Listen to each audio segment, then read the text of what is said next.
Hello friends, এ হলো মিষ্টিদের বাড়ি। আর মিষ্টিদের বাড়ি আজকে কেউ বাড়িতে নেই নাকি? সবাই কি বেড়াতে গেছে? হেই হেই, কি ব্যাপার? সকালে ঘুম থেকে উঠেই দেখছি দরজার কাছে কাক। এটা তো একদমই ভালো লক্ষণ না। কি হয়েছে দিদি, তুমি এখানে চুপচাপ বসে আছো? কিছু হয়েছে নাকি? আর ছোট বলিস না, সকালে ঘুম থেকে উঠেই দেখছি দরজার কাছে কাক বসে আছে। তাতে কি হয়েছে দিদি? ওটা তো একটা পাখি, ওগুলো কুসংস্কার। মা মা, আরে এই মিষ্টি দিদি, চল স্নান করতে যাবি না? আজকে তো সুইমিং পুলে নতুন জল পাল্টেছে, চ চ চ, সবার আগে করব। মিষ্টিটা কেউ টের পায়নি যে আজকে নতুন জল দিয়েছে সুইমিং পুলে।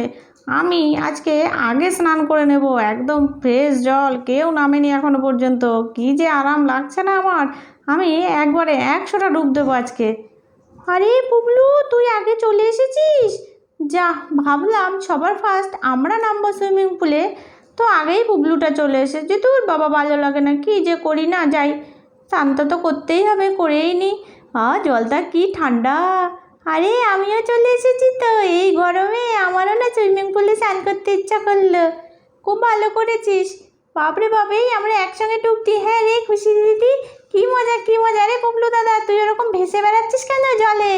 কি হয়েছে তোর? তুই তো একদম ভেসেই যাচ্ছিস, মনে হচ্ছে তুই মরেই গেছিস। এই, এরকম বলতে নেই। আরে মিষ্টি, তুই কেন এরকম করে রয়েছিস? এই সবাই খুব মজা হচ্ছে স্নান করতে। বল এই মিষ্টি, ডুবতে ডুবতে আমি না 100টা ডুব দিয়েছি।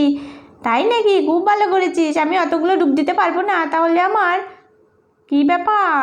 সবার স্নান হলো নাকি? বাপরে, সবাই তো জলের মধ্যে একেবারে ভেসে রয়েছে। ব্যাপারটা কি? হ্যাঁ, আর কত স্নান করেছো? সবার তো চোখ লাল হয়ে গেছে। তো এবার ওঠো নাকি? মিষ্টি, শিগগিরই উঠে পড়ো, তা না হলে আমি কিন্তু এক্ষুনি মাকে ডাকবো।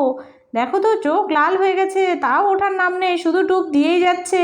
এই তো কাকিমা, আমি উঠে পড়েছি। এই তোরা থাক, আমি চলে গেলাম। হ্যাঁ, মা আমাকে খুব বকবে।